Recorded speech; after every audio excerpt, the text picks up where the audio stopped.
It was the middle of 1882 in the sun-scorched, wind-blown borderlands of Arizona. A young woman stepped down from a stagecoach, holding a 6-month-old baby in her arms only to realize that her groom had vanished. No letters, no directions, no home waiting at the end of the road. All that remained was a strange little town, a few fading coins, and the confusion in her eyes reflected by the faces of strangers. Her name was Claire Whitmore, a mail-order bride, a woman who believed in promises written in blue ink all the way from Boston. She had dared to travel over 2,000 miles, chasing a new beginning. But what awaited her in Redstone was only the silence of betrayal. And when despair had nearly closed every door before her, a man appeared through the red dust coal walker, a quiet cowboy who simply said one thing: "I'll lead you home."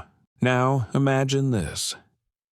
You're alone in the untamed West, holding a child that isn't yours, and a stranger offers you his hand through the storm. Would you dare to trust him? This isn't just a love story. It's a journey of lost souls finding each other, healing each other, and building a home together in the heart of the desert. Join me, and the mail-order bride was left with a baby and no directions. The cowboy said, "I'll lead you home," a gentle ballad of kindness, faith, and second chances. If you love heartfelt stories of the Wild West, don't forget to like, share, and subscribe to Frontier Hearts, where love always finds its way home. It was the year 1882 in the dry, burning lands of Arizona. Noon blazed overhead. Red dust covered the ground, clinging to collars and hair of those who had just stepped off the long stagecoach from the east. The wheels still creaked as Claire Whitmore stepped down, clutching a 6-month-old baby in her arms. She arrived at the Redstone stop, a tiny dot between plains and rocky hills, where even the wind seemed to sigh as it passed through. The baby, Emma, barely 6 months old, nuzzled into her chest, trying to sleep through the heat and the hum of flies. Claire gently pulled a thin cloth over the baby's face, then lifted her gaze searching for a tall man in a brown felt hat, just like in the photograph that had come with his letters. But amid the dusty station yard and the passing travelers, there was no one who looked like James Halpern, the man who had written 32 letters, promising to meet her and make her his wife. She stood there for a long time under the blinding sun, forcing herself not to panic. In her dress pocket, the last few coins clinked softly, a small sound, yet heavy with fear. "Ma'am, you looking for someone?" The voice came from the coachman, hoarse from the road dust. Claire turned around. It was the thin old man who had driven the final leg from Flagstaff to Redstone. She answered slowly, keeping her tone steady. "I'm looking for Mr. James Halpern. He owns a farm south of town. Do you know him?" The old man looked at her, then at the sleeping baby in her arms. A short silence. Then he scratched his head and spoke carefully, as though afraid his words might cut too deep. "Halpern, you say. Well, he sold that farm about 3 months back, headed West California. I heard, I reckon, you're a bit too late, miss." The words fell to the ground like a stone. Claire felt her heart tighten, though her face didn't change. She simply nodded, thanked him, and stepped back as if standing still long enough might somehow change her fate. But no miracle came, only the wind carrying the smell of wood smoke and hot sand. Claire sat down on a weathered bench outside the inn, Emma still in her arms. She took off her hat, brushed back her hair, dark blonde strands streaked with sweat and dust. On the table beside her sat a small canvas bag containing all she owned, a few coins, a broken comb, and a bundle of letters from James Halpern tied carefully with an old ribbon. She pulled one out, reading the last line again, the familiar ink now faded and blurred. "When you arrive in Redstone, I'll be waiting at the station. We'll start anew. I've prepared a room, and there's a willow tree by the porch. A simple promise, gentle and short. But now, it felt like a cruel joke written by fate itself." She bit her lip and took a deep breath. Back in Boston, the city she had left 6 weeks ago, people were still wearing thick coats, talking about the coming winter. Here, the sun seemed intent on burning the soul out of her. She had traveled over 2,000 miles, believing that somewhere in the West, a man was waiting, a home, a future. Now there was nothing, only sand and a white, blinding sky. "It's all right, sweetheart," she whispered, her voice trembling as she soothed the waking baby. "Mama will think of something." The woman reflected in the inn's dusty window didn't look like the music teacher she once was 2 years ago, the woman with tidy hair, ink-free hands, and eyes that smiled. Now she was just a young woman with sunburned skin, cracked lips, and an empty stare. By afternoon, the town of Redstone had grown quiet. Men passed by, glancing at her with a mix of curiosity and caution. No one asked questions. Out here, everyone had their own story, and strangers were nothing unusual. A child ran past, then stopped and asked, "Are you lost?" Ma'am Claire smiled faintly and shook her head. "No, I'm just waiting for someone." The child nodded solemnly, then ran off, leaving only the whisper of sand in its wake. She knew she didn't have many options left. Go back to Boston. Not enough money. Stay in Redstone. No family, no work, and likely no innkeeper willing to take in a woman with a baby. Then a gust of wind rose, swirling red dust through the street. Claire pulled her scarf tighter and held Emma close. In that moment, she remembered what her late sister had once said, the sister who had died giving birth to Emma. Don't stray too far from the kindness in people. Claire, where there's still kindness, there's still a way home. But here in Redstone, where the desert swallowed the sun, kindness felt as rare as clean water. She looked toward the road leading out of town. It stretched northward, winding through dunes and vanishing behind gray hills. They said beyond them were wide ranches, horsemen, and scattered wooden houses. Maybe, somewhere out there, someone still had enough kindness left to reach out a hand, but Claire didn't know if she had the courage to keep walking. She placed a hand over her chest, her heart beating slow and tired. No one's coming, she thought. Maybe I really have been left behind. From afar, the small church bell rang 3 lonely times. Children's laughter echoed, then faded. The world sank into a deep red dusk, everything painted in loneliness. As the sun touched the mountains, Claire was still sitting there in silence. Before her lay redstone low houses, thin trails of chimney smoke, and the distant bark of a dog. She brushed Emma's hair and kissed her forehead, breathing in the scent of milk, sweat, and a hint of desert salt. In that moment, she realized if she were to collapse right now, no one would know. No one would remember, and that was the deepest kind of fear. So she stood up, not because she knew where to go, but because she couldn't sit there any longer.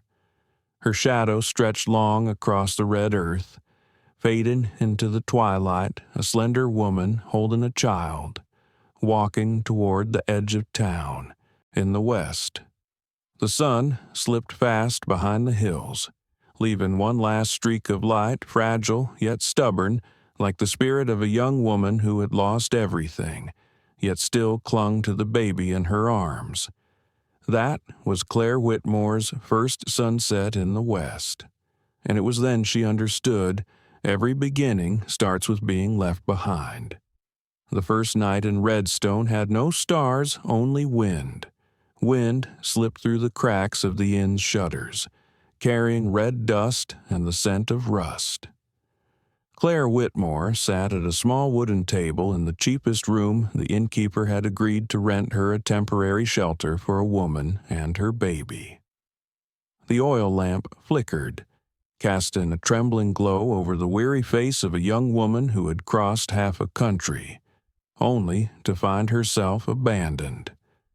Before her lay a pile of letters, the ones James Halpern had sent from a place that now felt like fiction. Halpern Ranch, Redstone, Arizona Territory. Claire opened them one by one, reading with trembling fingers.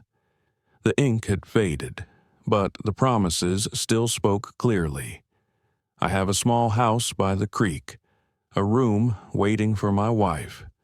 I long for the day you arrive. She traced the lines as if reading them more carefully could reveal a clue, some sign she had misunderstood. But there was none. The final letter, written in haste, said only, "Come to Redstone. I'll meet you at the station." No date, no time, no directions, just a fragile promise, and a name signed beneath it, James. Maybe he fell ill, she whispered, or had an accident. But her voice was hoarse, and even she didn't believe what she was saying. The truth, no matter how she tried to avoid it, stood clear as the desert sky he had left and never meant to return. Claire opened her fabric bag and took out a small purse, a few silver dollars, a handful of copper coins, not enough for a stagecoach ticket back to Boston, not even enough to reach the next town. At the side table, baby Emma began to cry. Claire lifted her up, rocking her gently, whispering with a trembling voice, "Shh, it's all right, sweetheart. Everything's going to be fine." She said it more to herself than to the child. I still remember that moment because while the wind outside swept dust across the porch, another kind of storm was rising inside her, a storm of fear, of despair, of one question echoing again and again. Why me 2 years earlier? Claire had lived on Tremont Street in Boston, teaching music to children of well-off families. She had parents, a sister named Margaret, and a little room filled with morning sunlight. Then winter came along with pneumonia. Her parents died within 2 weeks. Margaret, heavily pregnant, grew weaker by the day. One rainy morning, she gave birth to baby Emma and never woke again. The baby's father had disappeared months before without a word. Claire, only 25, thin and alone, remained in a house full of ghosts. She didn't hesitate when she decided to raise Emma. "She's my sister's child," she told the local priest. "If I don't care for her, who will? But a music teacher's wages couldn't feed 2 mouths, let alone pay rent." She moved into a smaller room, took extra hours tuning pianos at the music shop. Then, one spring morning, she saw an ad in the newspaper, "Widower. Age 33, owns a stable ranch in Arizona. Seeking a kind, literate wife. Beauty unimportant. Must have a good heart." That was the first time she saw the words mail-order bride. At first, she laughed. Then she felt ashamed. And finally, she felt hope. The letters began soon after. At first polite, then personal, then tender. James wrote that he had lost his wife and wanted someone to share a quiet life on the ranch. He said, "If you come, I'll care for both you and the child. A man who said both you and the child to Claire. That sounded almost like salvation. So she sold her mother's wedding ring, paid for the stagecoach fare, and carried her baby and those letters across the country. From Boston to St. Louis, then to Flagstaff, and finally to Redstone. 6 weeks, 4 coaches, 2 desert fevers. She had truly believed that at the end of that long road, someone would be waiting. But now, in this dusty room, there was no one. Only a crying child and a lamp running out of oil. She placed Emma into a makeshift cradle, a wooden crate lined with her shawl. The baby curled up in uneasy sleep, her tiny hand grasping at air as if reaching for something in the emptiness. Claire turned away, biting her lip until it bled. She must not cry. She could not cry. A mother cannot afford to be weak, she reminded herself, but fear crept in anyway. No money, no home, no family, no direction, just a woman and a child in a land where the sun burned by day and the cold bit hard by night. Outside, the wind rattled the wooden walls. I think, perhaps, in that moment, she reached the bottom of despair, and it was there, at that very bottom, that something within her began to shift. A small, stubborn spark, the instinct to survive. The next morning, Claire carried Emma out to the inn's porch. Redstone, under the early sun, looked as if it were painted in dust and fire. In the distance, a few men loaded goods onto a freight wagon. Horses neighed, hammers rang, birds called in hoarse voices. She stepped up to the counter and asked the innkeeper, "Excuse me, has anyone named James Halpern ever lived around here?" The plump woman behind the desk shook her head. "I heard he sold his land, went off to California. Folks here don't say much good about him." Claire bowed slightly. "Thank you." She turned away, the words carved deeper into wounds already open. Across the road stood Redstone's small church, its white paint peeling, its sign scrawled by hand, "Sunday Service." Nana M.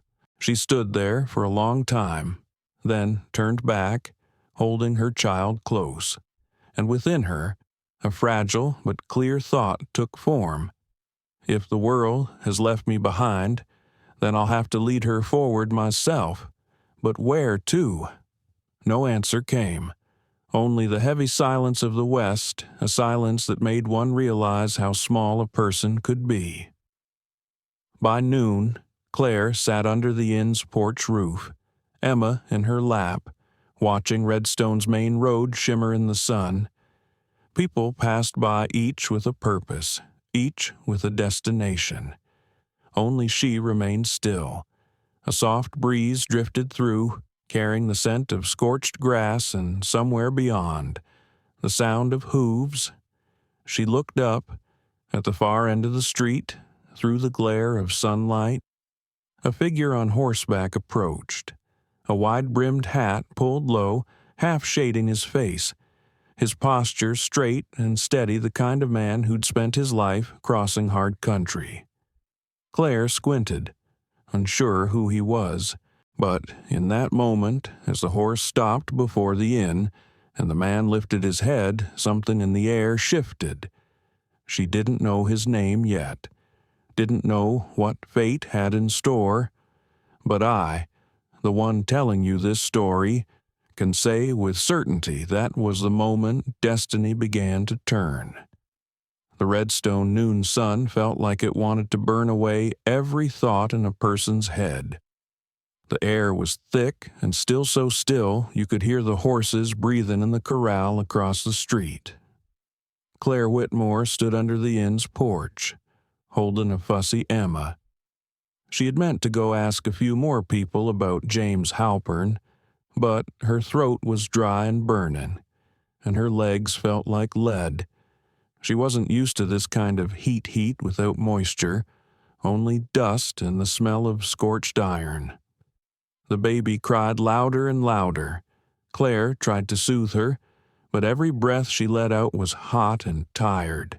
A bead of sweat fell onto the baby's cheek. Then a voice came from the other end of the porch. "You ought to rest in the shade a bit, ma'am. Folks round Redstone say the noon sun's hot enough to melt a bad decision." The voice was low with a hint of humor. Claire looked up. In front of her stood a man around 30. Tall, broad-shouldered, his dark shirt was sun-faded. He leaned against the porch post, hat brim pulled low over his eyes, but the smile was clear calm, a little sad, and somehow kind. "I'm Cole Walker," he said, tipping his head toward the sky.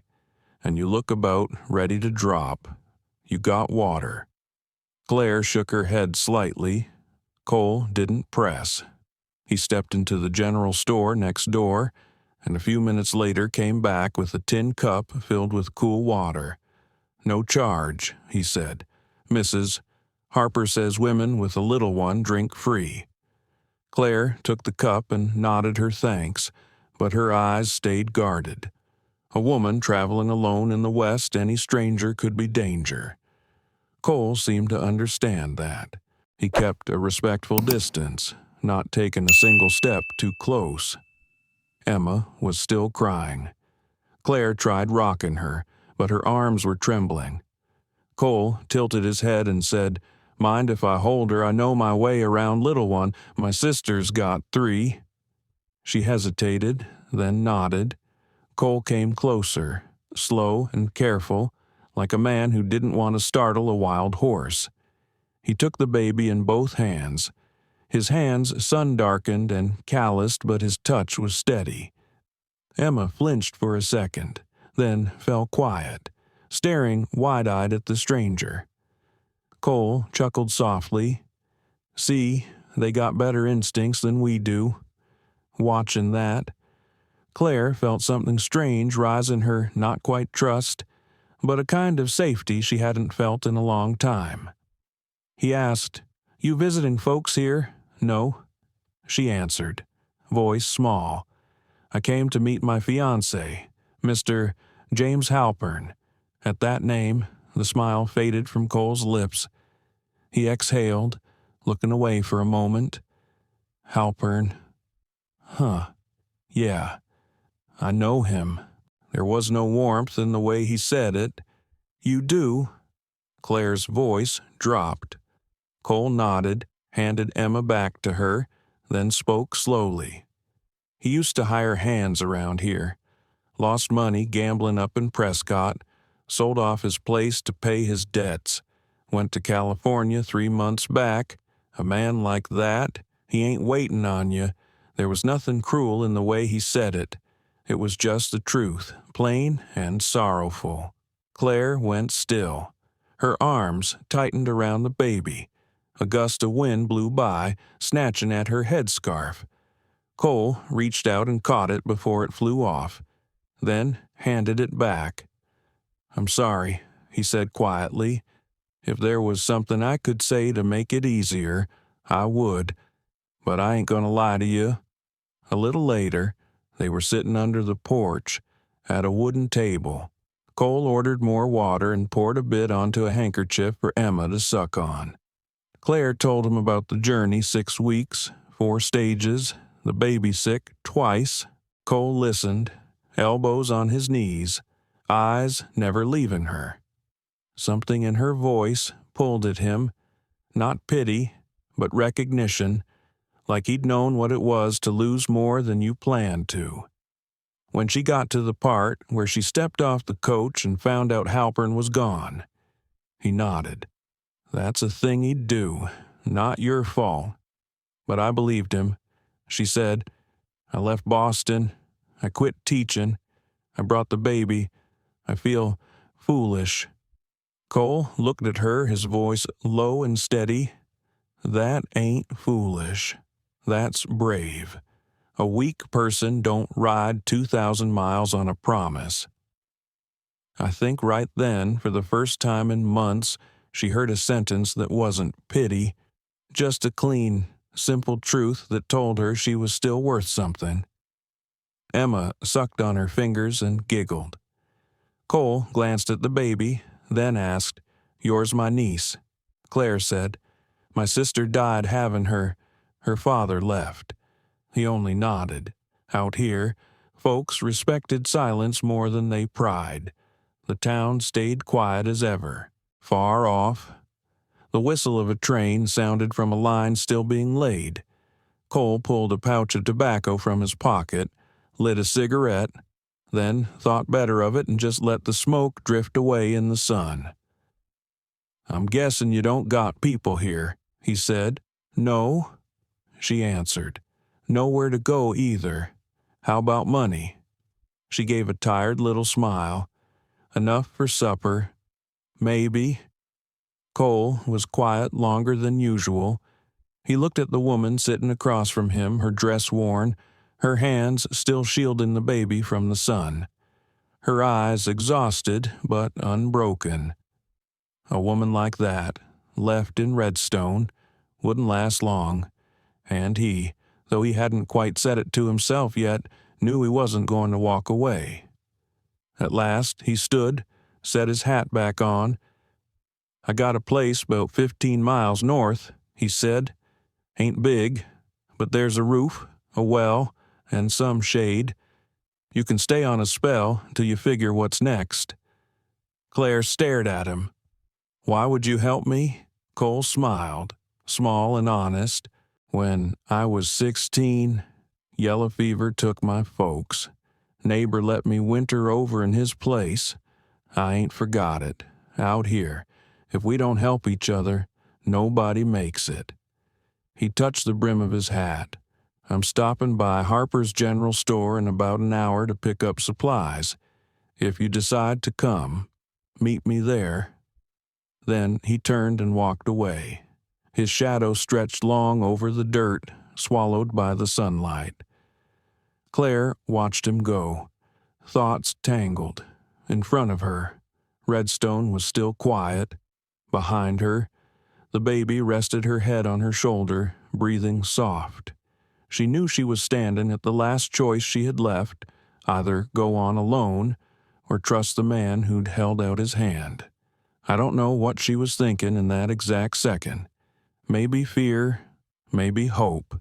But I remember the light, the pale gold light of a western noon spilling under the porch roof, falling across her face like a sign that sometimes the road to salvation doesn't start with faith.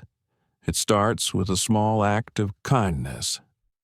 The late afternoon light in Redstone cast a dim orange glow, shy and dusty. The desert wind had softened, but the air still carried the dry taste of earth. Claire Whitmore stood on the porch of the inn, watching Cole Walker's figure disappear toward the stables. She wasn't sure whether she'd just met a good man, or just another stranger with a kind smile. Out here in the West, people could wear gentle faces and still hide dark stories behind their eyes. The baby, Emma, slept in her arms, breathing soft and steady like the first breeze of evening. Claire brushed a hand through the child's hair and wondered, did she still have the right to hope again? After hope had carried her this far only to abandon her, Cole returned when the sun was little more than a thin line on the horizon. He came with the scent of horses and open plains. He was broad-shouldered but moved easily, the kind of man the frontier shaped quiet, solid and honest in a way that didn't need to be spoken. He stopped a few paces away, set his hat aside, and said quietly, "You're still here." "I don't know where else to go," she answered, voice neutral. Cole nodded slightly, a flicker of understanding in his eyes. He leaned against the porch post, silent for a moment before speaking. "Redstone ain't safe for a woman alone. You've seen it the way those fellas by the saloon keep looking over. A stranger woman here, Folks can get the wrong idea real quick. Claire said nothing. She knew he was right. The looks she'd felt since stepping off that stagecoach were never friendly ones. Cole went on, his tone slow and measured. I've got a small ranch up north, maybe 15 miles from here. 2 rooms, old roof, but it holds. I live by myself. If you'd like, you and the little one can stay a few days till you figure out what comes next. He said it lightly, without insistence. There was no pity in his voice, only the ease of a man used to helping without needing to be thanked. Claire looked up, meeting his eyes calm, steady, and searching. Why are you helping me? The question dropped between them like a small stone, sharp and cold. Cole didn't flinch. He lowered his gaze toward the distant mountains turning purple in the dusk. Because I've been where you are, he said. My folks died when I was 16. That winter was so cold. Cattle froze where they stood. I figured I wouldn't make it either. Then a neighbor, Howard Briggs, took me in for 3 months. Didn't have much but kindness. And that saved me. He paused, picked up a small rock, and tossed it into the dirt.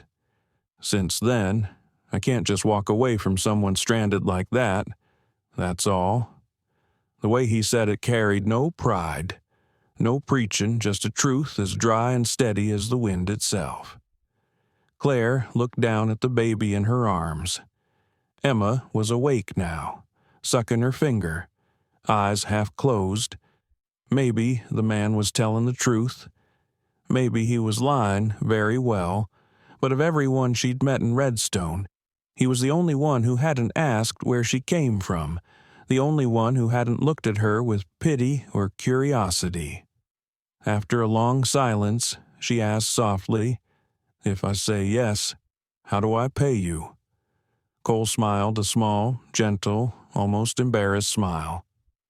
"Ain't no price, ma'am. I don't deal in people. There's a room, a well, and food.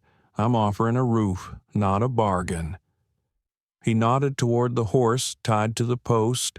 "About an hour from now. I gotta stop by Harper's General Store for supplies. If you decide to come, meet me there. I'll wait."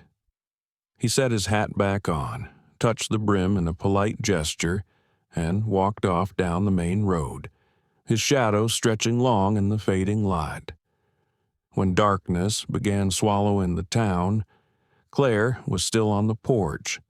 Dust clung to her skirt, and the oil lamp from inside spilled a pale gold glow across the boards. Inside, men's laughter and a banjo tune drifted through the door sounds that had never felt so far away. In her head, his words echoed again. "Redstone ain't safe. You and the little one can stay a few days." That simple offer repeated itself in her mind. She counted again the money in her pocket, barely enough for one meal. No one in Redstone would hire a strange woman to teach or mind children. Not with a baby in her arms. And Boston. That was a dream on the other side of the continent. Her only choice was to trust that man. But trust for her now was the rarest thing of all. She looked at Emma, sleeping soundly, cheeks pink in the lamplight.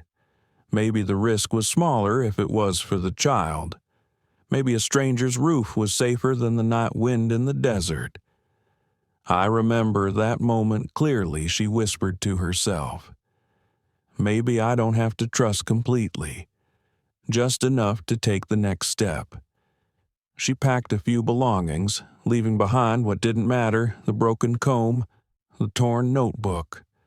She wrapped Emma in a shawl, stepped outside, and the door closed softly behind her, a small wooden click that sounded like the end of an old life. The walk to Harper's General Store was only a few blocks, yet to Claire it felt like crossing a border. The sky darkened, the air smelled of hay and horses. The store's door stood half open, light spilling out. Inside, Mrs. Harper, a gray-haired woman, was stacking sacks of flour. She looked up and smiled when she saw Claire. "You're the lady going with Mr. Walker, ain't you? He came by earlier for supplies." Claire nodded, surprised by how fast news traveled in Redstone. "He's a good man." "Mrs." Harper said firmly, "you can trust him."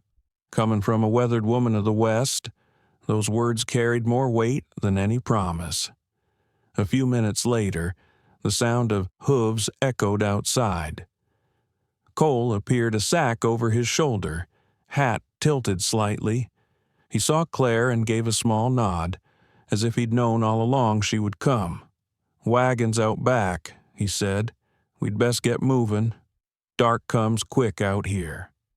She followed, holding Emma close. When she stepped onto the wagon, she turned for one last look at Redstone, the low roofs, the thin chimney smoke, the violet sky fading behind dust. Nothing there held her any more. Cole clicked the reins. The horse snorted and started forward. The wheels creaked over dry sand, blending with the sigh of the desert wind. I've always thought that moment, when the wagon rolled beyond the edge of town, was the true turning point of Claire Whitmore's life. She didn't know where she was going, or who the man beside her would turn out to be savior or shadow, but she had chosen not to stop. Sometimes all it takes to climb out of despair is one quiet voice in the still evening saying, "I've got a ranch up north." You can stay a while until you figure what comes next. Cole Walker's wagon rolled out of Redstone under a sunset red as fire. Dust curled up behind them, fading slowly into the wind. Claire sat in the back seat, Emma sleeping soundly in her arms, wrapped in a thin wool blanket Cole had folded into a small mattress for her. Cole tied an extra piece of cloth across the wagon's roof, shielding the last streaks of western sun. Every move he made was steady, deliberate, nothing wasted, nothing rushed. He was the kind of western man who did everything for a reason. "She comfortable?" he asked, eyes still on the road. "Thank you," Claire said softly. "She's asleep." For a long while, they rode in silence. The wheels creaked over dry ground in a slow, rhythmic sound. Far ahead, the sun was sinking behind the red cliffs, painting the sky in shades of orange and violet. Back in Redstone, Mrs. Harper had seen them off at the store door, her voice firm with the weight of many dry seasons and losses. "Cole Walker's a good man. Miss Whitmore, if he says he'll help, he will." At the time, Claire had only nodded. Now, watching Cole's back in the fading light, she began to think Mrs. Harper might have been right. The road north wound through scattered stretches of sand and cactus, then slowly turned greener, shallow valleys, hints of life. A few young pines lined a dry creek bed, and somewhere in the distance the breeze carried the faint scent of wild grass. Cole's voice broke the quiet, even and calmed the tone of a man telling a story. Not a confession. "My place sits at the edge of Walker Creek Valley. My pa built it back in '69 before there was a railroad anywhere near here. He did it all by hand, every plank, every fence post. When he passed, I kept it going. I was 25 that year and nearly lost everything that first summer to drought." He gave a small laugh, not proud, just seasoned. "After that, things got better. I learned to live with the land instead of fighting it." Claire listened quietly, eyes tracing the horizon streaked with red. She didn't interrupt. She just listened, and sometimes it felt like he wasn't only talking about the ranch, but about surviving life itself. After a pause, she said, Back in Boston, I taught music, taught rich children's songs I didn't much like. I never thought I'd come this far, because of the baby he asked, because of her. She answered firmly. I promise my sister no matter what happens, I won't let her little girl end up in an orphanage. Cole nodded. Then you kept your word. She smiled, tired, but real. I kept it, but I don't know if it was enough. I trusted the wrong man. James Halpern. He wrote like a good man. I thought you could read a person through their words. Cole didn't answer right away. He let a few minutes pass, then said quietly, "Ain't your fault.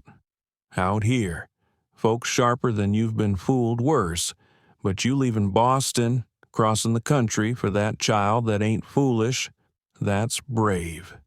His words landed softly, but they carried far. Claire looked down at the baby sleeping in her arms, brushing Emma's hair with her fingertips.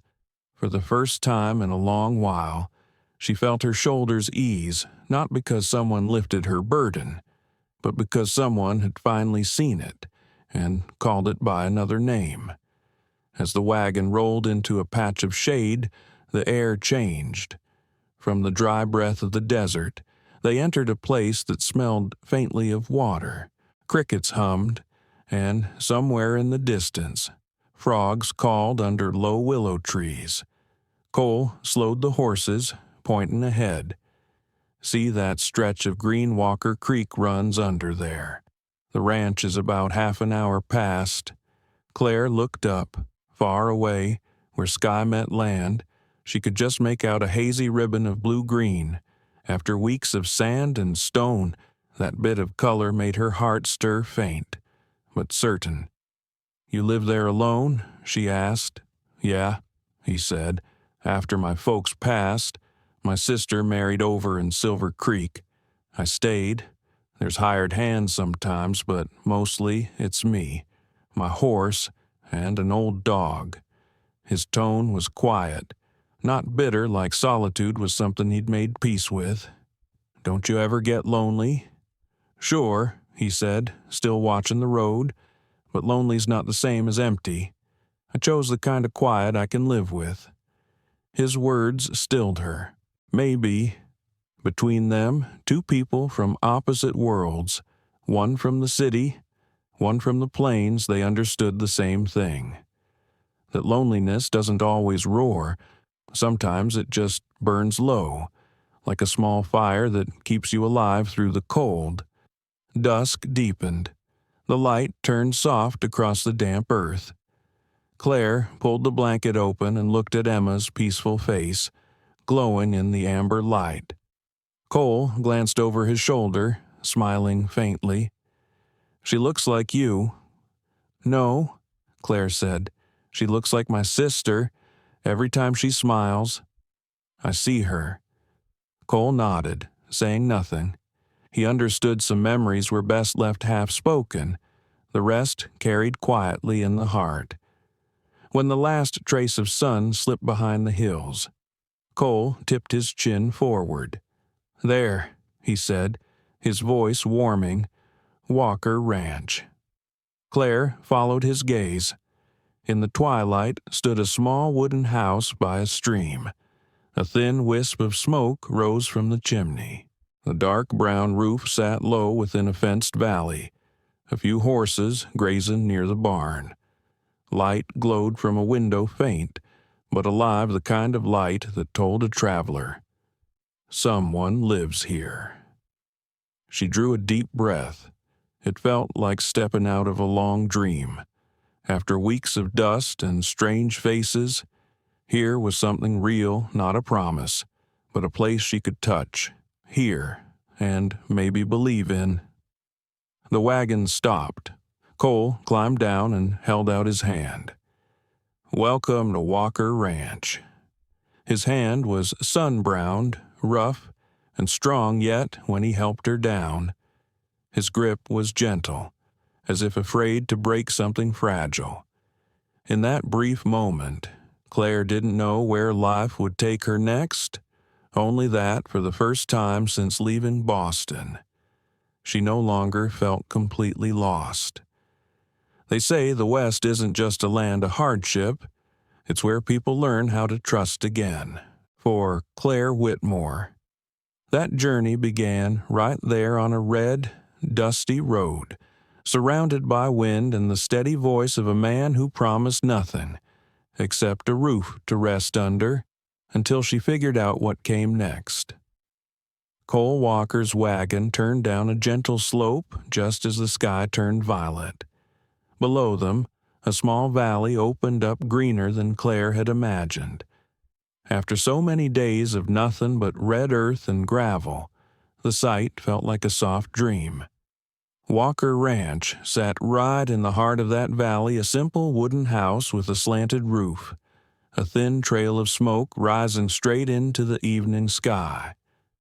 Behind the house stood the horse corral and a tin-roofed feed shed. Farther out, a fence circled a small pasture where a few cattle grazed. A narrow creek ran along the edge of the property, its water catching the last of the sunset like a silver path home. Claire sat still. Emma held tight in her arms. She heard the water knocking softly over stones, the horse snorting as the wagon came to a stop. The sound was so peaceful she had to blink to believe it was real. "We're here," Cole said as he jumped down, taking the reins. He opened the wagon door and held out his hand. Careful steps high. Claire climbed down, murmuring her thanks. The breeze carried the smell of damp grass, wood smoke, and the faint cool of running water. It was the smell of real life, not the city, not the make-believe of letters. As they reached the porch, a brown and golden dog burst from behind the house, barked a few times, then wagged its tail in delight. Cole laughed. "This here's Scout," he said. "He don't bite, just likes to pretend." Scout circled them, then stood up to sniff Claire's hand. She gave a small laugh and petted his head, and the dog immediately leaned into her leg like they'd known each other for years. I still remember that image, a travel-worn woman in a dusty dress, bending down to pet a strange dog in the purple light of evening. Maybe, right then, she had already walked halfway from fear to safety. Cole opened the door. Inside was a small space, 2 rooms on either side, a main room in the center. Everything was neat. The wooden floor was clean, the chairs arranged straight, no clutter anywhere. On the table sat a jar of dried wildflowers, on the shelf a few worn Bibles, and, leaning against the wall, a guitar. Claire glanced around, surprised. She had imagined a bachelor's house to be rough and messy, but Walker Ranch felt ordered, like a place where a man had learned to live with silence instead of letting it swallow him. Cole set the bags down, filled a kettle from the water barrel by the door. "You can take the room on the right," he said. "It's a single bed, but the 2 of you can manage. There's clean blankets and warm water. I'll be in the left room." Claire hesitated. "You had this ready?" Cole shrugged. "Not exactly. I tidy up every weekend. Habit. Out here, folks keep their house clean, same way they keep their spirit clean." She nodded slightly. That simple line, "same way they keep their spirit clean," warmed her. He lit the stove. The fire flared up, washing his face and orange, sun-darkened brow, deep, steady eyes. He took beans from the cupboard, some smoked meat, and a few dry corn cakes. "Ain't fancy," he said, "but it'll be hot." Claire moved to help, but he shook his head. "You rest. I'm used to it." As the smell of cooking beans spread through the house, she sat by the window, Emma in her lap. The firelight touched the baby's cheeks, pink as young peaches. Claire looked around the wood walls marked with age, the window opening toward the valley, the willow trees leaning over the creek. It all reminded her of something her mother once said: "A house doesn't need to be big, it just needs someone waiting there." She smiled for the first time since leaving Boston. Supper was simple, soft stewed beans, fragrant smoked meat, and baked corn cakes. Cole even set out a cup of fresh milk for her. "Thank you," she said, her voice tight. "It's been a long time since I've had a real meal." "You gotta get your strength back," he replied, not looking straight at her, just ladling more beans into her bowl. Out here, nobody makes it on an empty stomach. They ate in silence, but not the awkward kind. It was the kind of quiet that said you're not alone anymore. After the meal, Cole brought warm water to her room. "Well, water's clean. You can wash the little one. It gets cold at night. Remember to shut the window." Claire nodded. After he left, she laid Emma in the blankets, wiped her down with a soft cloth, then sat by the bed and watched the baby sleep. Moonlight slipped through the window crack, milky and gentle. Outside, crickets sang over the steady murmur of the creek. She listened to it all, and in her chest, something unfamiliar rose up. Not fear, not exhaustion, but the quiet of someone who has finally put her luggage down after a long road. Near midnight, just as she got Emma to sleep, music drifted from the main room. A guitar, soft, low, even like someone speaking to the darkness. Cole was sitting by the fireplace, guitar in hand, back against the wall. The melody didn't have a name, just a slow, gentle tune, sad but kind. Maybe a song he'd learned from his father, or one rancher's played on long nights with no one to talk to. I've heard many people play in my life, but I've rarely heard a sound that peaceful. It wasn't trying to tell a story, it was just a heartbeat in time with the fire. Claire cracked the door open and looked out. The fire cast an amber glow on Cole's face, his eyes half closed, lips pressed together like he was thinking of something far away. Scout lay curled at his feet, lifting his head now and then to listen, then resting again. She stood there, saying nothing. In that moment, all the things she'd endured, the stations, the nights sleeping upright, the broken promises melted away in the music. She closed the door gently, lay back down.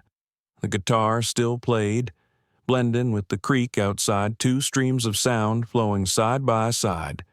For the first time since leaving Boston, Claire slept well. No dreams, no fear, just the simple feeling of being safe.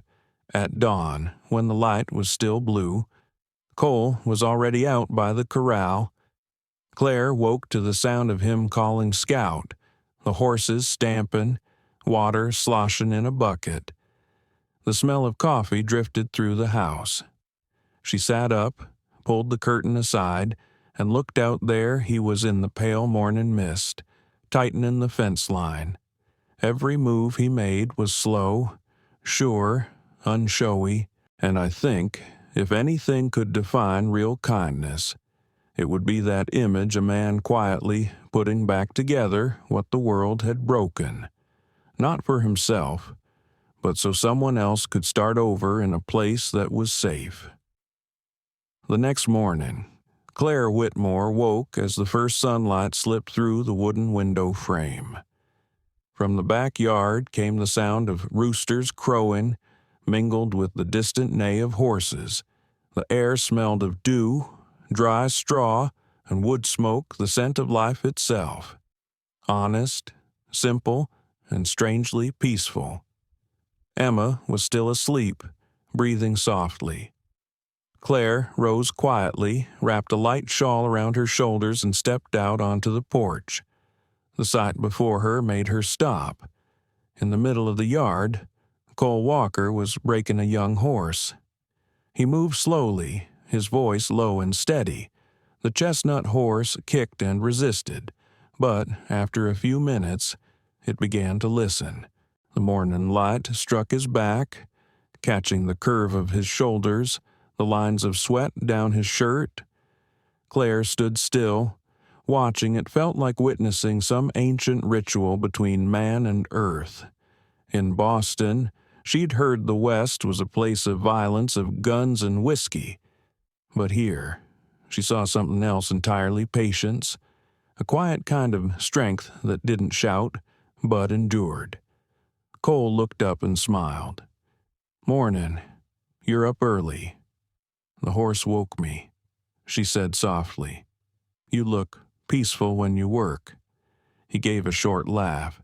"If this one behaves, then yeah, peaceful. Otherwise, it's just the temporary kind."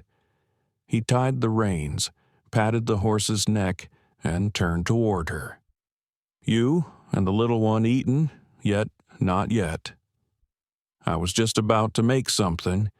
Then, come on," he said. "Let's fetch some eggs. Fresh ones fry up better than anything else in this territory." They walked past the barn and along the fence line. The early sunlight stretched gold across the pasture. Claire carried Emma, following Cole along the worn dirt path to the chicken coop. "You can set her in that hanging cradle there," Cole said, pointing to a small handmade swing. "Built it so the cats can't get too close." Emma giggled as Cole made a silly clucking sound. Claire laughed her first real laugh in what felt like forever. The sound floated out across the open land. Cole opened the coop door, gathering a few warm eggs. "See that Scout keeps order around here, only barks at coyotes," he said, placing the eggs gently into a basket. Claire noticed his hands sun-darkened, cracked in places, yet careful, as if he were holding treasure. "It's quiet here," she said softly. "Quieter than anywhere I've ever lived. Quiet comes from being far from people," he replied. "Sometimes it's lonely, but lonely's still better than chaos." The words hung in the air. She knew loneliness, but she had never known peace within it. Back at the house, Claire set the basket on the table. She rolled up her sleeves and began tending the stove. The hearth still held a faint trace of last night's fire, so she stirred it up, added dry kindling. Cole stood by the door, gloves off, as if he wanted to say something but didn't. "I'll cook," she said before he could. "I know a few simple things." He smiled. "I'd be a fool to argue with the person saving my breakfast." She fried the eggs, reheated the corn cakes, while he made the coffee. Soon, the little cabin filled with warmth and the smell of morning. When they sat down, he slid the salt toward her. "Not much to offer," he said, "but I figure we can make do." "How long have you lived like this?" she asked. "Almost 5 years," he said, taking a sip of coffee. "Since my folks passed from fever. That winter, the cold was bad enough to freeze the river solid. I had to sell off most of the herd just to make it through. By spring, I had 12 head left. Started over from there." She looked at him, eyes heavy with quiet sympathy. "And family, my sister's married over in Silver Creek. She writes sometimes, tells me to leave this place, but I figure someone's got to hold on to the land my father built." Claire nodded. "You sound like my father. He believed in staying put, no matter what." "And you?" Cole asked gently. "Anyone left in Boston?" She turned toward the window, sunlight glinting in her eyes. "No one. My parents passed 2 years ago. My sister Emma's mother died giving birth. The man she loved disappeared.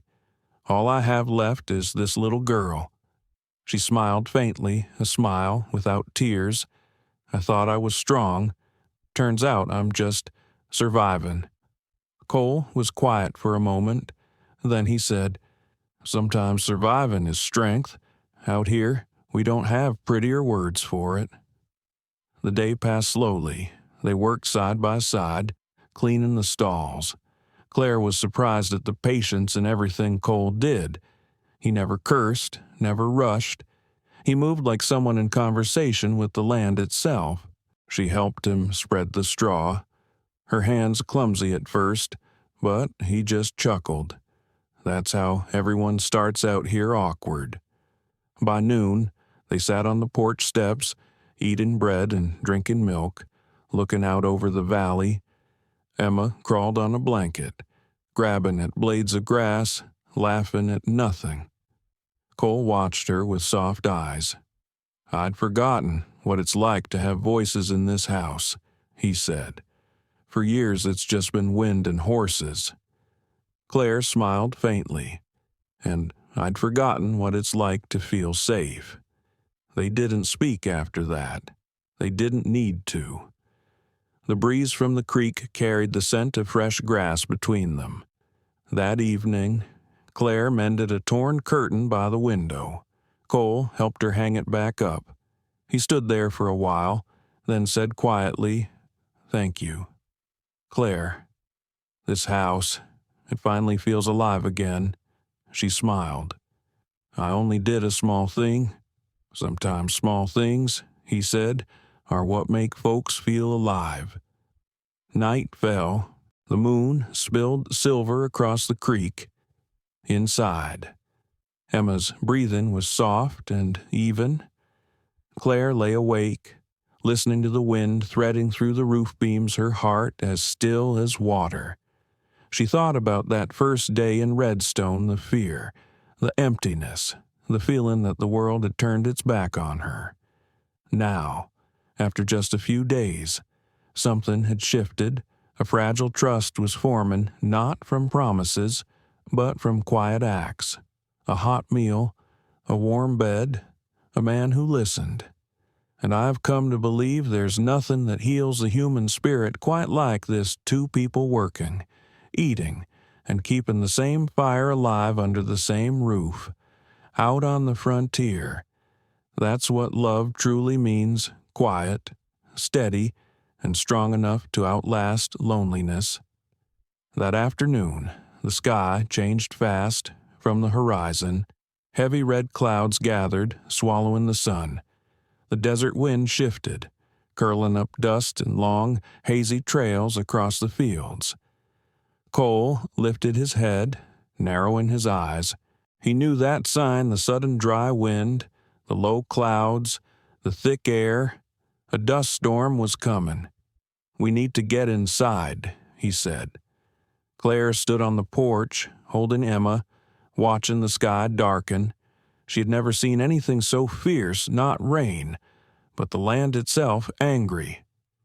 Sand whipped against her skin, the wind howling like some wild, unseen beast.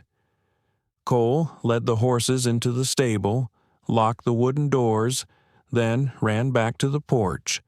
By the time he slammed the main door shut, the wind was pounding hard enough to shake the roof. Inside, the light dimmed to gray. Claire held Emma tight, her heart racing. She tried to hum a lullaby, but the wind drowned her voice. The baby started to cry high and trembling, like a bird caught in the rain. Cole brushed the dust from his shoulders and came closer. "Here," he said quietly. "Let me." She hesitated a second, then handed Emma to him. He took the child in both hands, strong and sure, resting her head against his chest. His voice was low, steady, not singing, but soothing. "Shh, you're fine. Little one, the wind's just loud, it doesn't hurt." He rocked her gently, one big hand patting her back in an even rhythm as if he knew exactly where her heartbeat needed to meet his. Within minutes, Emma was quiet. Her small head settled against his shoulder, her tiny fingers curling into his shirt collar, her breathing soft and even. Claire watched, speechless. She had soothed this child through countless sleepless nights in cold train cars, sung every song she knew, and never once had Emma calmed so quickly. Outside, thunder cracked, lightning flashed through the window, then darkness swallowed the room again. Cole leaned slightly, shielding the baby's head with his arm. In that brief light, he stood framed a man in the middle of a storm, silent and steady, as if he himself were the roof over them. The storm raged for over an hour. When the wind finally eased, Cole lit a fire in the hearth. The room glowed, warm and safe. He set Emma down in her cradle and turned to her. "You all right?" "Yes," Claire said softly. "Just a little scared. The wind out here likes to test folks," he said with a small smile, "but it blows fear away just as quick." He reached for a few strips of smoked meat, some dried potatoes, and headed for the stove. Claire stepped beside him. "Let me," she said. "You must be tired." "Nah," he said. "Cooking's how I keep the silence in its place." She watched him slice the meat, heat the pot, each motion sure and unhurried. The smell of smoke and sizzling fat spread through the cabin. Outside, rain began to fall, heavy drops drumming on the tin roof. Steady and far away. Dinner was simple, but warm bean stew, smoked meat, cornbread. Cole sat on one side of the table, Claire on the other. Emma nestled in his lap. "You can eat," he said. "I've got her." "Are you sure? Go on. I know how to hold a baby."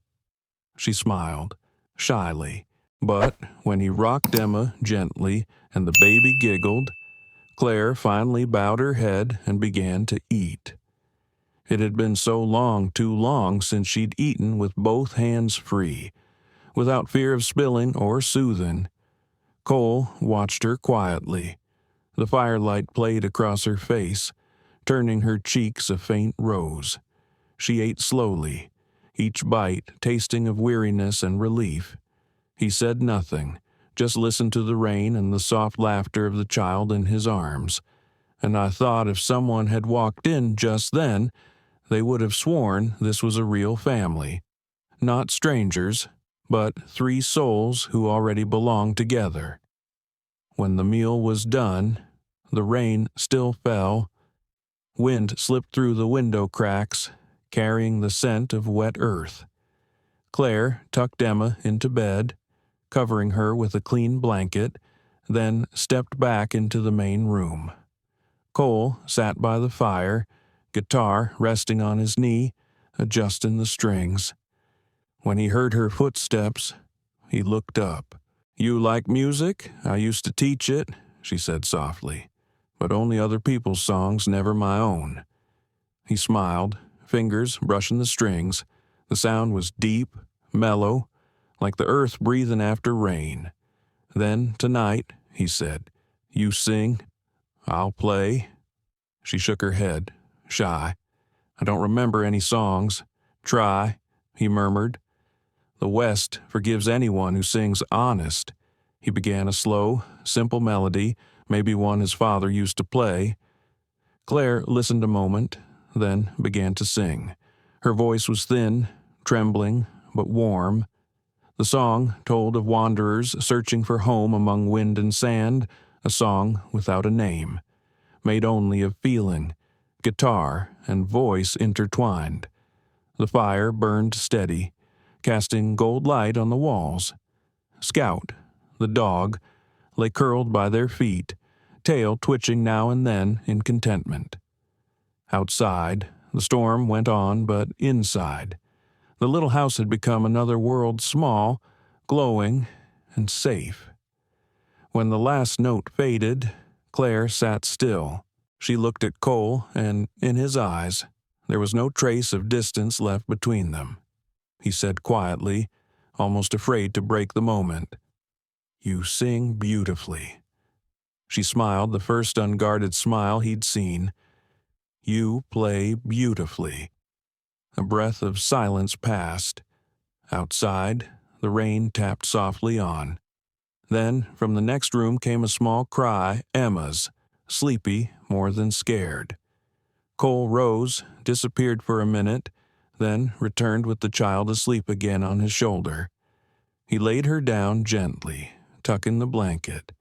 His movement so soft the oil lamp's flame didn't flicker. From the doorway, Claire watched, throat tight. In the dim light, his figure bent over the baby, his large hand brushing her hair, his face lit by gold calm, solid, and impossibly gentle. For a moment, she couldn't tell who she was looking at, the man who'd taken them in, or the father the child never had, and I remember when she closed the door, a small thought echoed in her chest, quiet but clear as rain on a roof. The baby trusts him, and maybe I do too. Outside, the storm still growled in the distance, but inside the little house by Walker Creek, the fire kept burning steady and bright, a sign that not every storm comes to destroy. Some come so two lost souls can finally find each other. After the storm, the sky was impossibly clear. Morning mist rolled through the valley, carrying the scent of fresh earth and wet grass into every crack of the wooden house. Walker Creek shimmered like it had been washed clean. Claire Whitmore stood by the window, watching the water flow, her heart lighter than it had been in a long time. Emma still slept soundly, her tiny hands clutching the corner of the blanket. Inside, Cole Walker's footsteps echoed through the house slow, steady, like the very heartbeat of the place itself. In the days after the storm, life seemed to shift. They fixed the roof, gathered wood, and hung the blankets to dry. Claire tidied the kitchen. Cole repaired the fence the wind had torn loose. They didn't need many words. One glance between them was enough to know what had to be done. I've always believed when two people have survived a storm together, something forms between them, something that doesn't need a name, a silent understanding, as thin and strong as a thread that ties two souls together. That night, the sky was bright with stars. A cool wind drifted down from the mountains. Cole sat by the fire, his guitar resting beside his chair. The flames cast an amber glow on his face, bringing out the dark calm of his brown eyes, deep and still as the earth after rain. Claire sat nearby, mending a tear in his work shirt, the sound of her needle passing through fabric mixed with the crackle of the fire. For a while, neither of them spoke. Then Cole lifted his head, his voice low and rough from a long day. Dr. Samuel Price stopped by today, on his way to Silver Creek. Said they're looking for a teacher there, a small class by the church. I asked about it. They'd take you, if you wanted. Claire paused. The needle froze mid-air. A teacher. Yeah, he said. I figured. Maybe it's a new road for you. A real start. There's a town there, a church, a school, people. She said nothing. The thought filled her with something sharp hope, maybe, or something that hurt just like it. Then he spoke again, slower now, as if weighing every word, or he looked straight at her. You could stay here, with me. The room seemed to hold its breath. The fire popped softly, light flickering over Claire's face. Stay, she whispered. Cole nodded. I know I don't have much, just this land, this house, and a life that's far from easy. But since you came, it's all felt different. This house, it's had laughter again. It smells like bread in the morning. There's a baby sleeping in the arms of a man who never thought he'd know what that felt like. He took a long breath. I'm not saying this out of pity. And not because I need someone to cook or sew. I'm saying it because I want a family, because you reminded me it's still possible." Claire laid the needle down on the table. In that moment, every memory came rushing back: the station at Redstone, the strangers who turned away, the letters full of lies from James Halpern, the long, sleepless nights on the train. All of it collapsed into one question. Did she still have enough courage left to believe again? She looked at Cole, the man sitting across from her, eyes steady and true. He wasn't promising her the world. He wasn't using pretty words. He was simply there, solid, safe, enough to make her and Emma unafraid. "Cole," she said softly, her voice trembling. "Are you sure Emma and we bring more trouble than joy?" He smiled, that same gentle, slightly sad smile. "I've lived long enough to know this. The only thing worth keeping is joy. No matter how small, trouble I can handle that. I've lived with loneliness for years. Claire, that's a harder thing to bear." The fire cracked, reflecting a strange warmth in his eyes. Claire lowered her gaze, her hand brushing the edge of the shirt she'd just mended. I don't know what to say. My heart wants to say yes, but my head's afraid. I don't want to hurt you, not if one day I find I don't deserve you." Cole reached over, covering her hand gently with his. "If that day ever comes, I'll still be glad for this one." The words broke something open in her quietly, completely. It wasn't a proposal. It was a choice between two people who had already seen the worst of life in each other's eyes.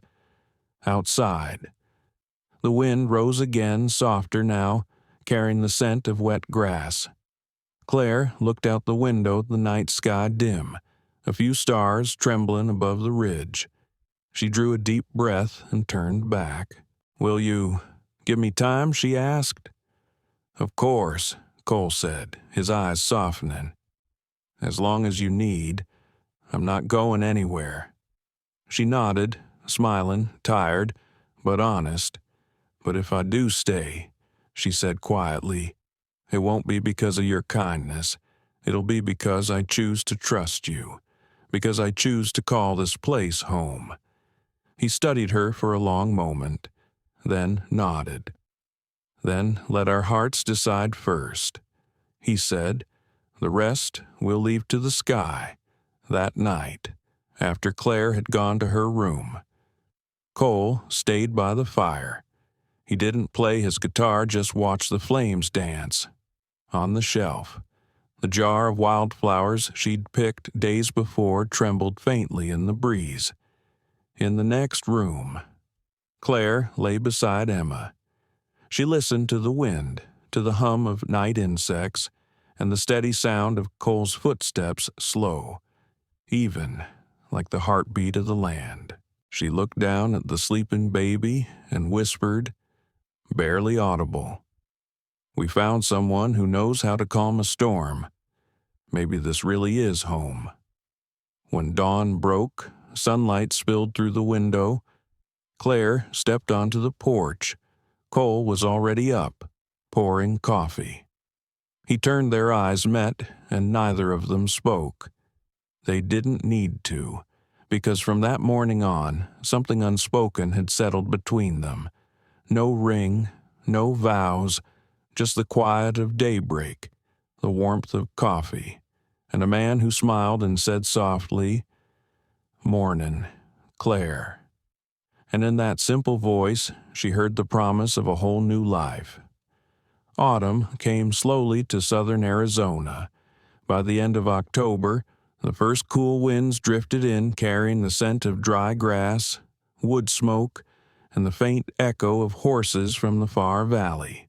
Walker Ranch looked different now, no longer the lonely home of a solitary man, but touched by a woman's hands, new curtains on the windows, dried lavender hanging above the stove, and a tiny child's dress swaying on the porch rail.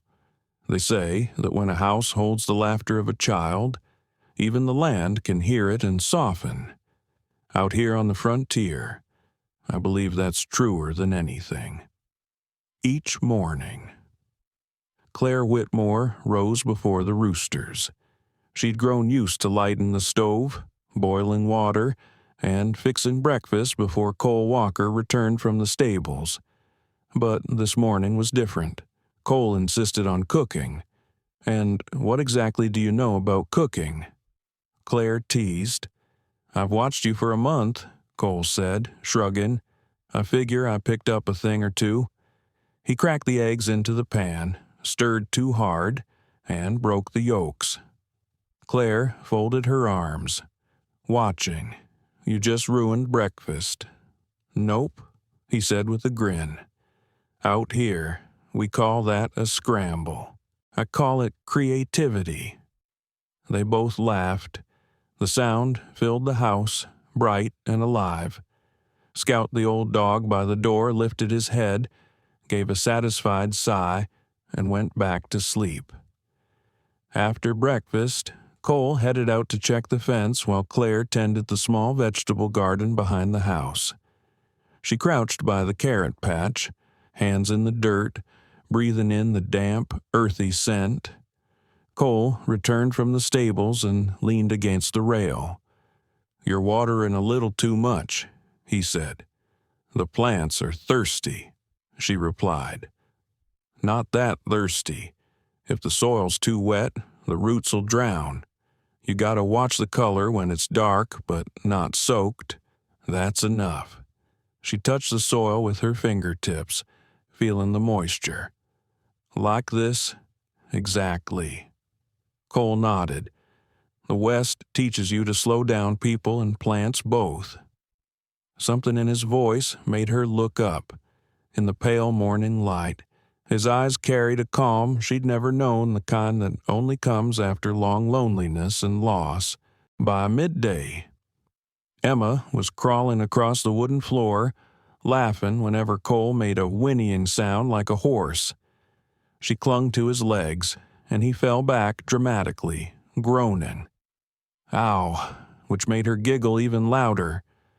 Claire sat by the table, sewing, looking up now and then, and every time she found herself smiling. If someone had told her a few months ago that she'd see a tough frontier cowboy with a baby on his shoulders, pretending to be a horse while she pulled his hair, she would have laughed. But here it was, and Emma. Her Emma was laughing more than she ever had in her short life. That afternoon, Cole said he was riding to Silver Creek for supplies. Claire nodded, reminding him to take water. When he returned near dusk, there was something large wrapped in cloth behind his wagon. What's that? She asked. This, he said, smiling as he pulled the cloth away. A crib. There's a carpenter in Silver Creek. I asked him to make one for Emma. Claire stood still. The crib was pine, smooth and new, the scent of fresh wood still clinging to it. Cole, you didn't have to. I know, he said softly, his gaze resting on the little girl playing on the floor. But I wanted to. She deserves a place that's hers, not just a corner to rest in. Simple words, but to Claire, they meant everything. Not because of the gift itself, but because of what it meant he had seen Emma. Not as a burden, but as his child in every way that mattered. She stepped closer, touched the wooden rail, her voice trembling slightly. You really are a strange man. Cole Walker. When people face trouble, you don't ask why, you just quietly make things better. He chuckled and lowered his head. I just figure, if I can help one child sleep peacefully, maybe the whole world sleeps a little easier too. The days that followed passed in a steady, gentle rhythm.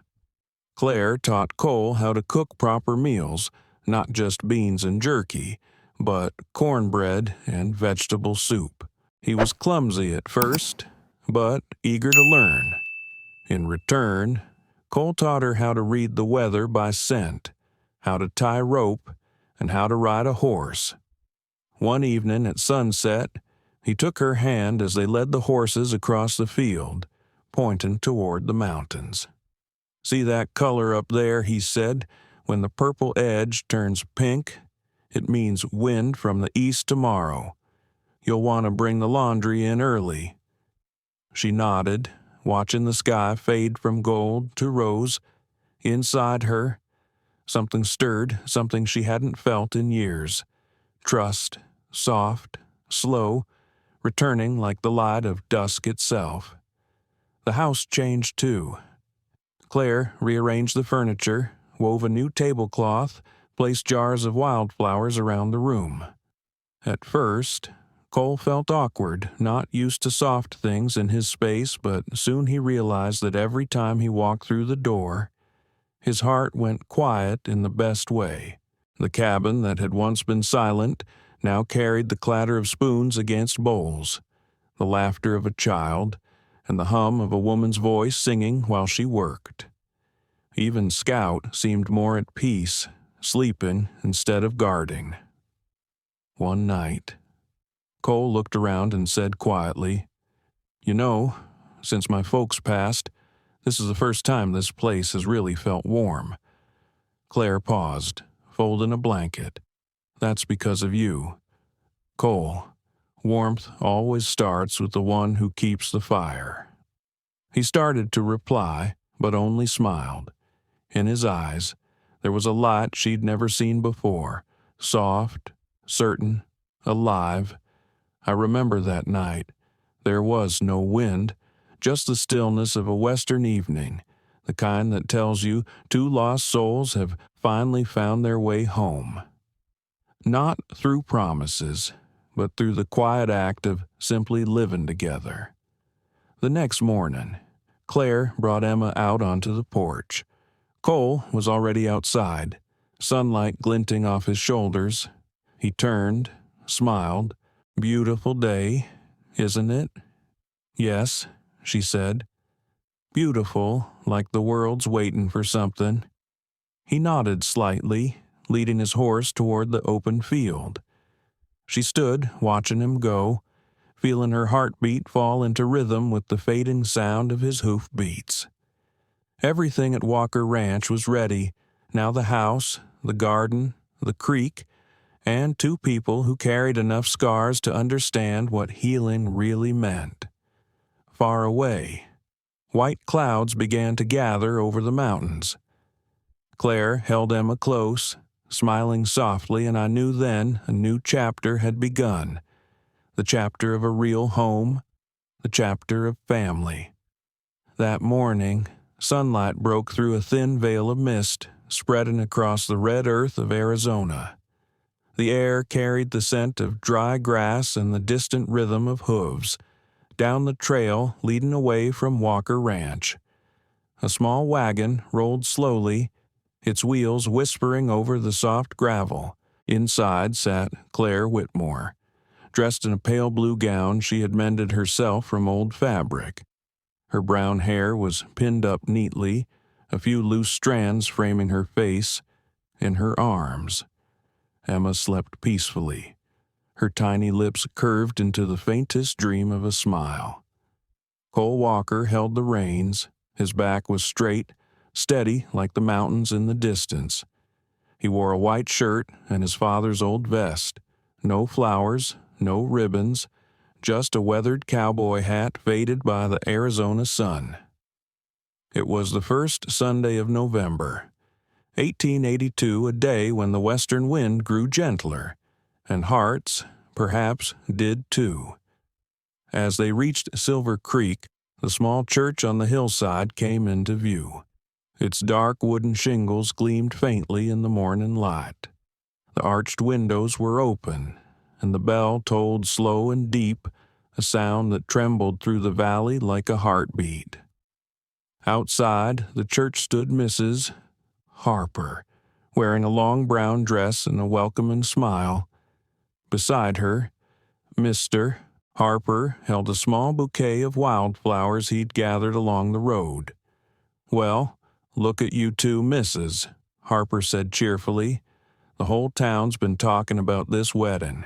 Silver Creek hasn't seen a day this pretty in a long while. Dr. Samuel Price, the Kindtown doctor who'd once helped Cole through the sickness years back, stood nearby, tipping his hat with a warm nod. Then, behind Claire, a bright voice called out, 'Big Brother.' She turned. A young woman with dark hair and a small frame rode up on horseback, Sarah Walker, Cole's younger sister. She'd come all the way from Prescott after reading his letter, riding 2 days straight to be there. Cole's eyes lit up. Sarah. "You really came, wouldn't miss it." She grinned. "Never thought my stubborn brother would actually find someone who could make him smile." Claire flushed, looking down shyly. Sarah took her hand and squeezed gently. "He chose right," she whispered. Inside, the church was small, just a few rows of wooden pews. The air smelled of pine and old timber. Simple, but sacred. Reverend Harris, silver-haired and soft-spoken, stood waiting at the altar. When he began to speak, his voice was deep and kind, the kind that carried peace in it. "Marriage," he said, "is not the joining of perfection, but the faith of two souls brave enough to stand together before what they cannot know. Out here, in this wild land, it isn't strength that keeps us, it's trust. And today, we witness a new kind of trust being born." Claire listened to every word, her heart still and full. Once, she had stood in the shadow of promises, false ones, cold and empty. But here, in this little church, she felt only light, not dazzling, but real. The Reverend smiled. "Will the bride and groom please step forward?" Cole reached into his vest pocket and pulled out a small gold ring. He looked down at his rough, calloused hands, then up into Claire's eyes. "This ring belonged to my mother," he said quietly. "She told me whoever wears it is trusted to keep the fire in the home. I've got no one else to give it to but you." Claire's hand trembled as she held it out. When he slid the ring onto her finger, the light from the church window caught on the tiny pearl set in the band, casting a soft shimmer across her skin. Just then, Emma burst into laughter in Sarah's arms, and everyone joined in a sound bright and full of life. Reverend Harris chuckled, nodding gently. "And now, before God and before those who love you," he said, "I declare you husband and wife. Build your home with faith and with kindness, for those are the only things strong enough to survive the dust and wind of this frontier." Cole turned toward Claire. No one told him to speak, but he did anyway, slowly, steadily. "I promise," he said, "you'll never have to walk alone again." Claire didn't answer.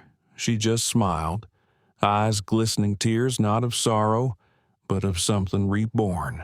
I've always believed there are tears that don't come from pain, but from the moment a person rediscovers something they thought was gone forever. Faith. After the ceremony, everyone stepped outside. The sun was high, bathing the valley in gold. Mrs. Harper set out cornbread and coffee on a wooden table. Sarah hugged Claire, and Dr. Price raised his cup. "To Walker Ranch," he said, "may it always be full of laughter." Cole lifted Emma into his arms. The baby giggled, reaching for his hat. Claire stood beside him, the breeze tugging softly at the loose strands of her hair. And, for a moment, the three of them, framed by the vast Arizona sky, looked like a painting. No finery, no grandeur, just the thing every scarred heart longs for a place to belong. That evening, they rode home. The sun dipped behind the mountains, casting honeyed light across the fields. When Cole stopped the wagon in front of the porch, he turned and said softly, "Sis, Walker." Claire blinked, surprised by the sound of it. "Feels strange to hear that he teased?" "No," she said quietly. "Just, I never thought anyone would ever call me that." He smiled. "Well, you'd better get used to it. You'll be hearing it for the rest of your life." She laughed, and in that moment, words were unnecessary. They just sat there, two silhouettes on a small wagon, before a wooden house bathed in amber light, and I, who have seen so many journeys begin and end across this frontier, remember that image most of all two once lost souls, now looking toward the same horizon. A love that didn't arrive like a miracle, but like the sun after a storm, warm, steady, and real. Claire rested her head on Cole's shoulder, and through the evening wind, I swear I could almost hear her whisper, "At last, I've been led home." Time moved like the waters of Walker Creek, never loud, just steady, flowing quietly through the peaceful days of the valley. A full year had passed since the day Claire Whitmore became Claire Whitmore. The first spring brought a wave of green to the ranch. Fresh grass rose from the brown earth. Young foals stumbled through their first steps near the corral, and children's laughter rang through the yard. Emma, the little girl, once trembling in her mother's arms at Redstone Station, now ran on her own 2 feet, her curls bouncing golden in the sun. Every morning, she chased Scout, the old dog who tolerated her tiny hands tugging at his tail with saintly patience. And Cole, a man who had finally found the rhythm of his own breathing again, began to expand their home. He built a small room on the eastern side, where sunlight streamed in each morning, and made a corner just for Emma, a small wooden bed, a hand-woven blanket, and a little window that looked out over the garden. "She needs her own space," Cole said, wiping sweat from his brow, "a place to dream." Claire watched him, her heart full of that quiet, deep tenderness, the kind that belongs only to those who have walked through loss and somehow found peace again in another's hands. By June, the wind carried the scent of ripened barley from the far fields.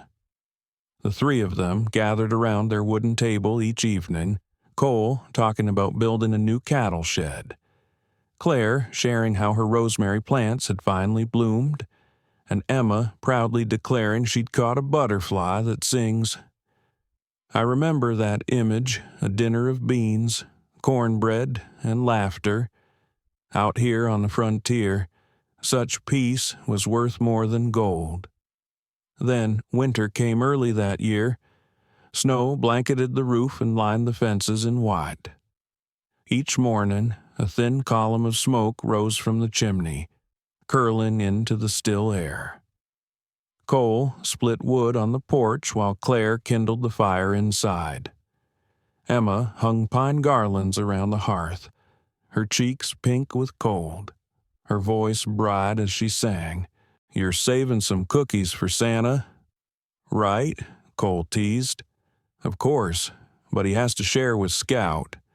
They both laughed, the sound warm enough to melt the frost.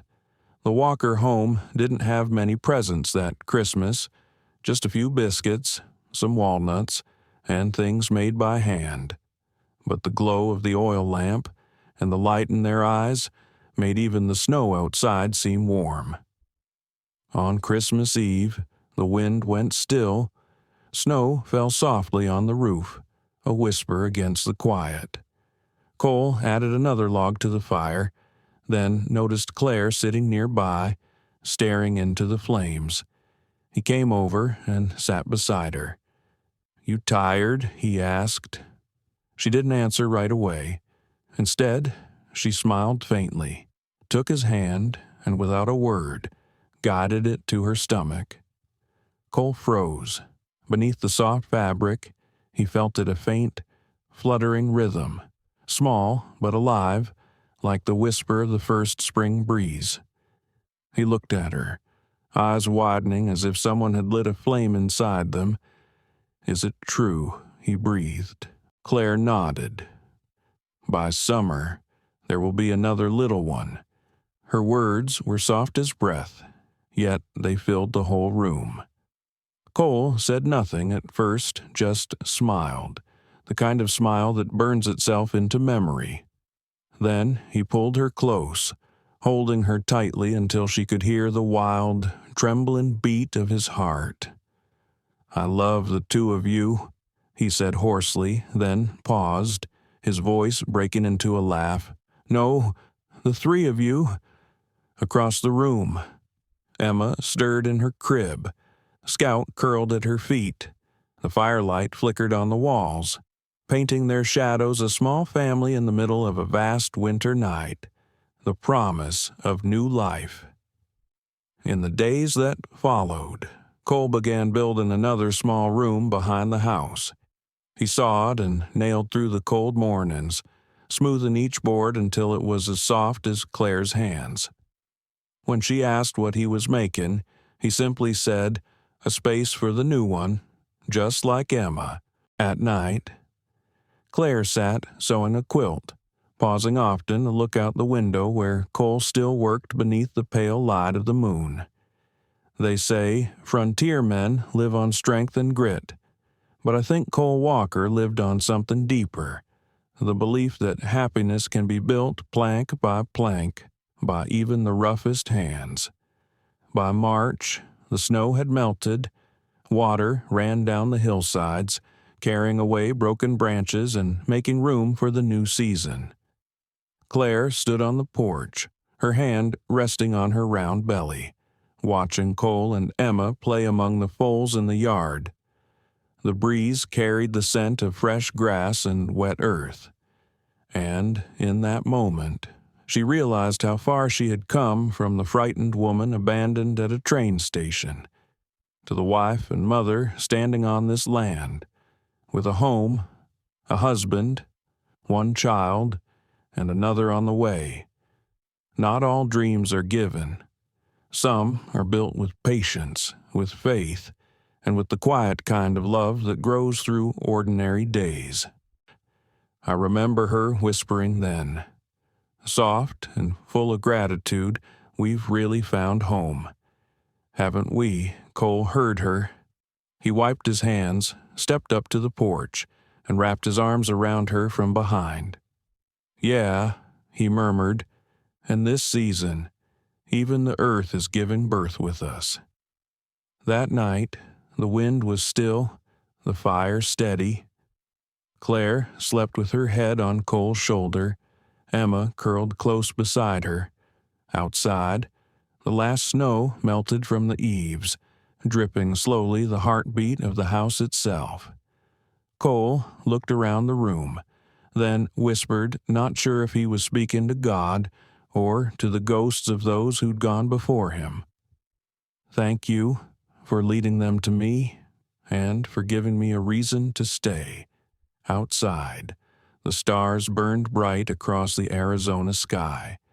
A lone owl passed silently above the roof, its call fading into the dark, and inside, 3 souls, soon to be 4, slept in peace. And I thought then, if there's such a thing as a miracle, it isn't thunder or fire from the heavens. It's this, a small family, in a wide, wild land, finding each other and learning how to love again from the very beginning. Spring returned to southern Arizona, carrying that kind of light only a land of endurance could know. The rains had passed, and the fields around Walker Ranch shimmered with new green.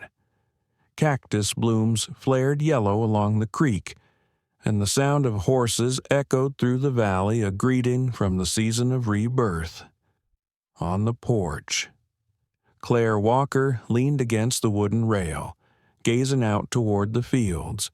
She held Emma, the little girl now toddling on unsteady feet, her small legs kicking at the morning air while her other hand rested on her round belly, where another heartbeat quietly stirred.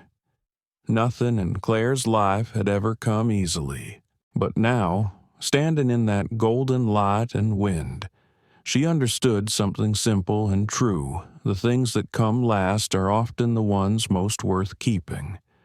I remember that morning. The sky opened wide, like a promise. Clouds drifted slowly across the blue, and Emma's laughter rang out bright, pure as if the whole earth smiled with her. Cole Walker came up from the stables, dust still on his sleeves, his shirt rolled to the elbows. He climbed the porch steps, squinting in the sun. "The grass looks better than last year," he said, glancing toward the pasture. "If the weather holds, we can open that southern range." Claire smiled softly. "You always think of the land before yourself." Cole set his hat down and chuckled. "The land doesn't betray anyone, Claire. It just needs someone to believe in it." She looked at him, the man who had once lived years in silence and solitude, now speaking of faith as if it were the simplest truth. And then, almost absently, she murmured, "If Nathan Collins hadn't left me in Redstone, I'd never have found my way here." Cole was quiet for a moment. The wind moved gently through the grass, carrying the scent of soil and spring. Then he stepped closer and wrapped his arm around her shoulders. "Well then," he said slowly, voice low and steady, "I'm glad he disappeared." Claire laughed a soft, clean sound, like water over stone. She rested her head on his shoulder, his hand tightening gently around hers. And in that quiet, all the things that had once broken them, the losses, the lonely nights, the long miles seemed to fall away. What remained was two ordinary souls who had learned how to love, how to trust, and how to stay. Below the porch, Scout played with Emma. The old dog, slower now, still let her tug at his ears, climb onto his back, and tumble into the grass with peals of laughter. Cole bent down and scooped her up. "Careful, little one," he said, his tone half stern, half smiling. "Scout's not as young as you anymore." Emma giggled, wrapping her tiny arms around his neck. Then, in the crisp morning air, she spoke just one word, soft but clear. "Da-da." Both Claire and Cole froze. He turned to her, eyes suddenly wide, shining. "Did you hear that?" Claire nodded, her voice trembling. "She just called you that." Cole smiled the kind of smile that comes from somewhere deep, where words can't go. He kissed the child's hair, then looked at the woman before him, the woman he'd once thought he was only helping through one lonely winter, and who had become the missing half of his heart. "Da-da," Emma said again, as if to make sure. And this time, they both laughed. I think that wasn't just a word. It was a recognition, a small, sacred sound that completed a journey. A child without blood ties had called a man without kin father, and in that moment, both were born again. The sun climbed higher. Warm wind slipped through the cracks of the old porch. Claire leaned her head against Cole's shoulder. Emma nestled in his arms, far off. The hills glowed gold, and Walker Creek shimmered as it carried away petals from the wildflowers blooming along its banks. "Did you ever think," Claire whispered, "it would end like this?" "No," Cole said, voice low and sure. "But I always believed the lost ones always find their way home." She looked up at him. In the light, his face was weathered, older, yet his eyes, those calm, kind eyes, were just as they had been the day she first saw him at Redstone. She smiled. "So I was lost, just to be found." Cole shook his head gently, his hand tightening around hers. "No, We both were until we found each other. Evening came, painting the sky gold. They sat together on the porch, watching the valley fade into twilight. Wind rippled through the grass in soft waves of green. Emma slept in Claire's arms, her tiny hand wrapped around Cole's finger. I remember the light of that hour, the way it glowed, soft and amber, like an embrace. It fell across them, turning the scene into something timeless, a man, a woman, a child, and a season just beginning. There was no miracle here, only kindness, decency, and the quiet courage to stay with each other, with the land, with life itself. Inside, the fire still burned. On the shelf rested the pearl ring that once belonged to Cole's mother, now kept in a small wooden box glowing faintly in the dusk. Outside, the prairie stretched endlessly, and that little house on the frontier had become, somehow, the heart of the world. I once heard Cole say, many years later, "Some people we meet just to learn we can love again.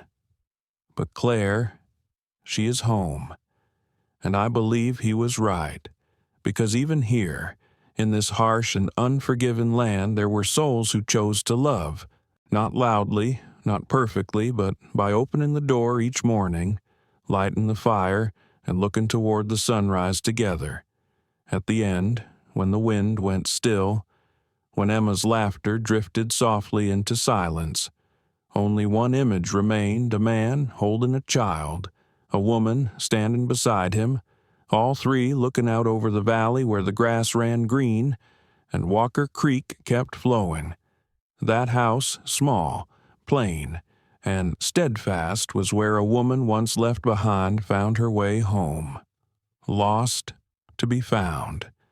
That was always their story, and maybe it's ours too.